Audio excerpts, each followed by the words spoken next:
Gold, trusted gold buyers. మీరు తాకట్టు పెట్టిన బంగారాన్ని విడిపించి ఈ రోజు ఉన్న మార్కెట్ ధరకు కొనబడను.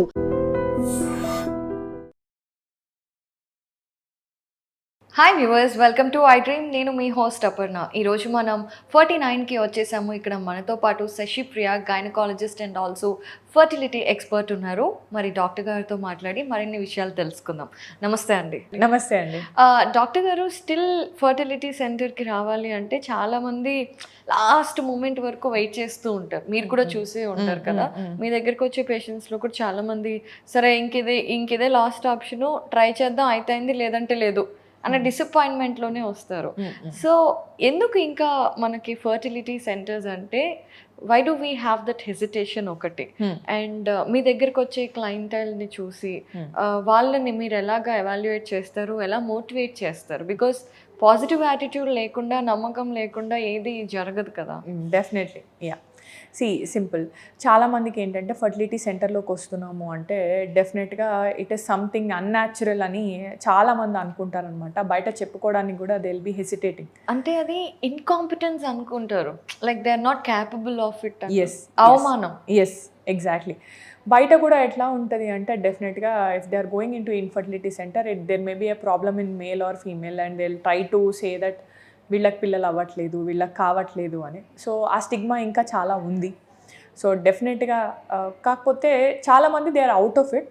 సో వర్కింగ్ ఉమెన్ కానివ్వండి, వర్కింగ్ కపుల్ కానివ్వండి, ఎడ్యుకేటెడ్ కపుల్ అయితే జనరల్గా ఈ మధ్య కాలంలో చూస్తున్నాము. సో వీళ్ళకి అవగాహన ఉంది కాబట్టి so they are okay with it. But when we are seeing people little bit, మనం ఏంటంటే rural side of the country నుంచి మన పేషెంట్స్ని చూసినప్పుడు వాళ్ళు ఇంట్లో ఉన్న వేరే వాళ్ళకు కూడా చాలా మందికి చెప్పరు. ఇంట్లో మదర్కి, ఫాదర్కి కూడా మేము ఒక ఇన్ఫర్టిలిటీ సెంటర్కి వెళ్తున్నాము, మేము హాస్పిటల్కి ఇన్ఫర్టిలిటీ సెంటర్ వదిలేసేయండి, అట్లీస్ట్ మేము హాస్పిటల్కి వెళ్తున్నాము, పిల్లలు కలగట్లేదు కాబట్టి అని చెప్పుకోవడానికి కూడా స్టిల్ దే ఆర్ థింకింగ్ అనమాట. సో ఇది తగ్గాలి. ఎందుకు అని అంటే దెర్ ఆర్ ఒక టర్మినాలజీ ఉంటుంది అనమాట, అన్ఎక్స్ప్లెయిన్డ్ ఇన్ఫర్టిలిటీ. అంటే ఏంటంటే మేల్ పార్ట్నర్లో ప్రాబ్లం ఉండదు, ఫీమేల్ పార్ట్నర్లో ప్రాబ్లం ఉండదు, సో అయినా వీళ్ళకి పిల్లలు కలగరు. సో దీన్ని అన్ఎక్స్ప్లెయిన్ ఇన్ఫర్టిలిటీ అంటారు. సో ఇట్లాంటి రీజన్స్ చాలా ఉంటాయి అన్నమాట. సో ఏదేమైనా హాస్పిటల్కి వచ్చి ఎవాల్యుయేషన్ చేసుకుంటే వీఆర్ హెల్పింగ్ అవర్ సెల్ఫ్ కదా. So why we should be ashamed of it. So మనకు హెల్ప్ చేసుకుంటున్నాం కాబట్టి డెఫినెట్గా ఎవాల్యుయేషన్ అనేది అవసరం. అండ్ సెకండ్ థింగ్ ఇంకొకటి ఏంటంటే ఇన్ఫర్టిలిటీ సెంటర్స్ అంటే they are not meant for IVF alone. So it is with fertility. So a couple coming into an infertility center అంటే ఏంటంటే we are trying them to have their genetic child or children.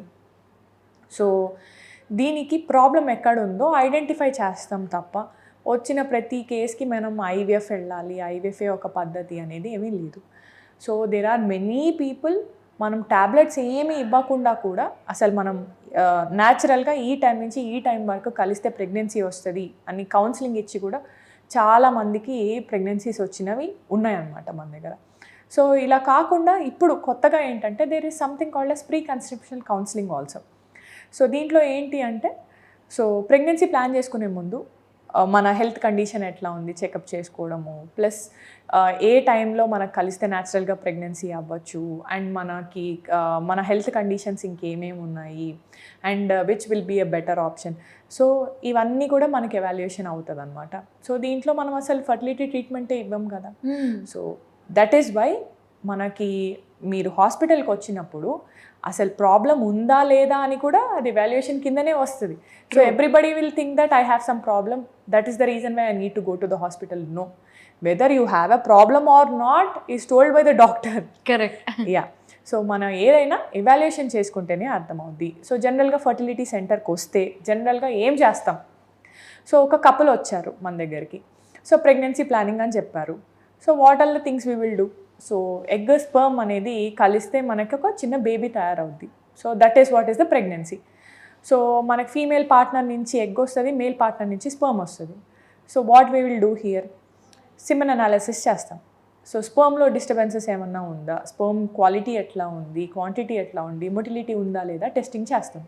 Plus hormone analysis చూస్తాం. Male పార్ట్నర్కి. Female పార్ట్నర్కి మనం ఒక scan చేసుకుంటే మనకి ఏంటంటే ఓరీస్లో ఎన్ని follicles ఉన్నాయి అండ్ యూట్రస్లో ఏమైనా ప్రాబ్లమ్స్ ఉన్నాయో అర్థమవుద్ది. హార్మోన్ అనాలిసిస్ చేస్తాం అంతే. సో దీనికి హాస్పిటల్కి వస్తే నాకేమో చేసేస్తారు అని చెప్పి భయపడని అవసరం లేదు. సో ఒకసారి ఎవాల్యుయేషన్ చేసుకుంటే వీ విల్ అండర్స్టాండ్ మనకు టైం ఎంత ఉంది, మనం ఈ టైంలో ప్లానింగ్ చేసుకుంటే, మనం ఈ నెక్స్ట్ 6 months ప్లానింగ్ చేసుకున్నాం అనుకోండి, ఒక 2-3 months మనం యాంటీ ఆక్సిడెంట్స్ వాడాము, మల్టీవైటమిన్ తీసుకున్నాము, లేకపోతే సపోజ్ జనరల్గా బ్లడ్ ఎవాల్యుయేషన్ చేసుకున్నాము, అనీమియా ఉంది, ప్రెగ్నెన్సీ ప్లాన్ చేసుకునే ముందు అనీమియా కరెక్షన్ చేసుకోవచ్చు, వైటమిన్ డెఫిషియన్సీస్ ఏమన్నా ఉంటే కరెక్షన్ చేసుకోవచ్చు. సో ఫోలిక్ యాసిడ్ ఒక 3 months ముందు వాడామనుకోండి, రేపు పొద్దున బేబీ ప్లాన్ చేసుకున్నప్పుడు మనకి న్యూరల్ ట్యూబ్ డిఫెక్ట్స్ అనేటివి ఉండవు. సో ప్రివెన్షన్ అవుతుంది అనమాట. సో ఇట్లాంటివి ఏమన్నా ఉంటే థైరాయిడ్ సపోజ్ అబ్నార్మాలిటీస్ ఉన్నాయనుకోండి, థైరాయిడ్ కరెక్షన్ చేసుకోవచ్చు ప్రెగ్నెన్సీ ప్లాన్ చేసుకునే ముంగట. సో ఇవన్నీ మనకి ఎవాల్యుయేషన్ చేసుకుంటే వీళ్ళు అండర్స్టాండ్. అయితే కొన్ని మిత్స్ ఉన్నాయి, అంటే వినటానికి ఫన్నీగా ఉండొచ్చు కానీ ఇప్పటికి కూడా కొంతమంది అనుకుంటూ ఉంటారు ఇలా ఐవీఎఫ్ లాంటి పద్ధతుల ద్వారా కనే పిల్లలు చాలా షార్ప్గా ఉంటారు, దే ఆర్ మోర్ ఇంటెలిజెంట్ అని. యా లేదండి, అట్లాంటి కాన్సెప్ట్స్ ఏం లేవు. సో సింపుల్, మనకు ఐవీఎఫ్ అంటే ఏంటి? In vitro fertilisation. So in vivo fertilisation అంటే ఏంటి? వివో అంటే మన బాడీలో అయ్యేది ఏమైనా కానీ ఇన్ వివో అని అంటారనమాట. సో బాడీలో ఎగ్ స్పర్మ్ కలిసి ఒక బేబీ తయారు కావట్లేదంటే మనం ల్యాబ్లో కలిసి ఫర్టిలైజ్ చేస్తున్నాము. తయారైన బేబీని 3rd day బేబీ, లిటరలీ ఒక 3rd day బేబీ డెవలప్మెంట్ అనేది ఎలా ఉంటుంది? Day 0 నుంచి 9 months వరకు బాడీలో పెరగాలి. సో ల్యాబ్లో ఒక 3 days పెడుతున్నాం మనము, are 5th day maximum. So ఆ డేలోనే గ్రోత్ అనేది ఆపేస్తాం ఇఫ్ మనం ఎంబ్రియో ఫ్రీజింగ్ చేసామనుకోండి. So 3rd day or 5th day ఈ ఎంబ్రియోస్ని ఫ్రీజింగ్ చేయడం అనేది జరుగుతుంది. సో ఈ ఫ్రీజింగ్ అయిన తర్వాత మనం 1 year కైనా 2 year కైనా ఎప్పుడైనా మనం ట్రాన్స్ఫర్ చేసుకోవచ్చు, embryo transfer. So it has nothing to do with what ever the baby complications ఏమైతే ఉన్నాయో ఐవీఎఫ్ వల్ల వచ్చినవి కావు. అట్లానే బేబీ ఇంటెలిజెంట్ ఉన్నారనుకోండి, అది డెఫినెట్గా ఏంటంటే mother father genes and baby exposure కానివ్వండి, అండ్ బేబీ సరౌండింగ్స్ నుంచి ఎట్లా పెరుగుతున్నారని దాని గురించి మనకి ఇంటెలిజెంట్ క్వశ్చన్ అనేది ఉంటుంది తప్ప మనము ఐవీఎఫ్ చేస్తే మనకి ఇంటెలిజెంట్ బేబీస్ పుడతారు, నో అట్లాంటి కాన్సెప్ట్స్ అయితే లేవు. యా ఓవరాల్గా సూపర్ హెల్తీగా ఉంటారు, సూపర్ ఇలా చాలా వింటూ ఉంటాం, ఇంకా అందుకని అడిగాను. ఎనీవేస్ ఈ విషయం గురించి అయితే చాలా చక్కగా వివరించారు. ఐ హోప్ ఎవరైతే హెసిటేట్ చేస్తున్నారో మీరందరూ కూడా మీ ఆలోచనలని అపోహల్ని పక్కన పెట్టి just visit the doctors.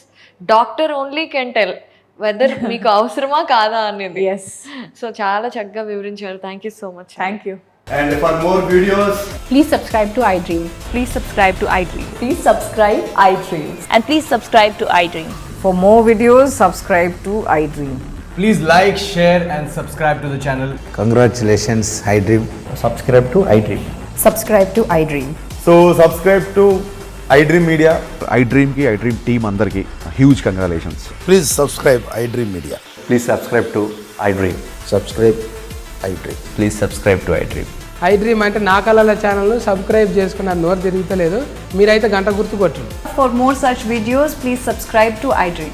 Subscribe to iDream. Please subscribe to iDream. Please subscribe iDream Media. Please do subscribe to iDream. Please subscribe to iDream Media. For best entertainment and information, please subscribe iDream. And don't forget to subscribe to iDream.